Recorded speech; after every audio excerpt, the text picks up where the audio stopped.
What's amazing about the human mind, your mind, is that it will not engage any more than it has to. You feel that you want to know the truth about things, you want to know the larger picture, but in reality, you do not want to know any more than is necessary for you to have a happy life.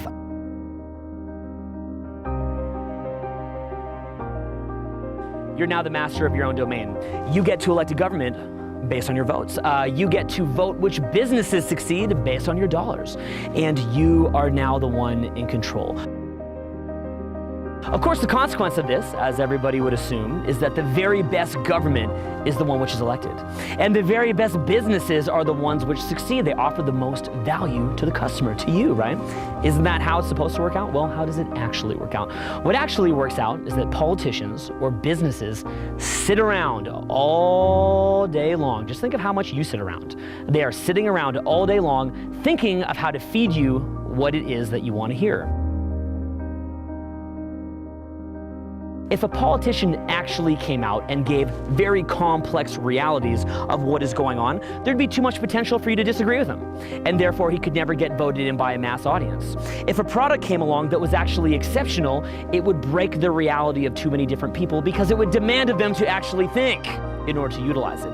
And because of that, people would not vote for that product with their dollars. So what products or politicians do instead is they dumb down. The mediocre is what rises to the top. The simple is what rises to the top because you don't want to have to think. Are you thinking about losing a bunch of weight right now? Why do you want to have to make a whole lifestyle shift when you could buy the 7-minute abs? Are you thinking about all the countless different things that would involve improving society? Do you really want to think about that? Or do you want to think about, yes, we can, hope, change, something that you can get behind?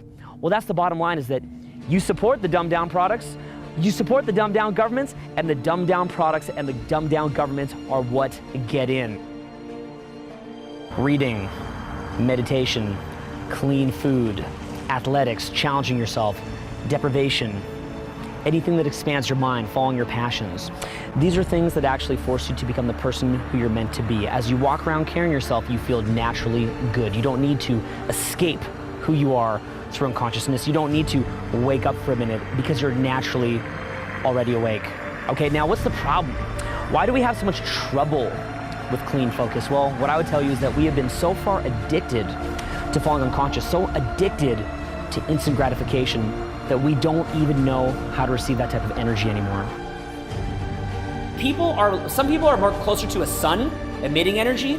Some people are closer to a black hole. But what the black hole doesn't understand is that by constricting their energy and not being grateful for that moment and making everybody feel good, they're hurting themselves. They're not winning over other people. They think they're winning, they're not.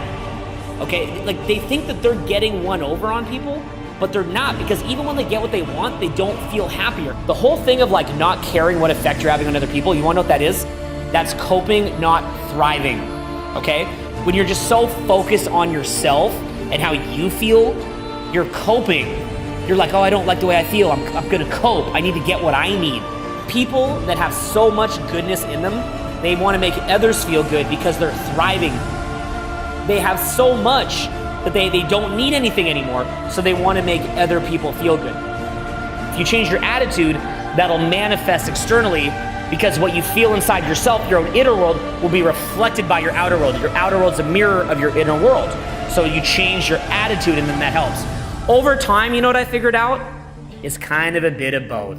You change your inner attitude, which also helps you to attract better situations in your life.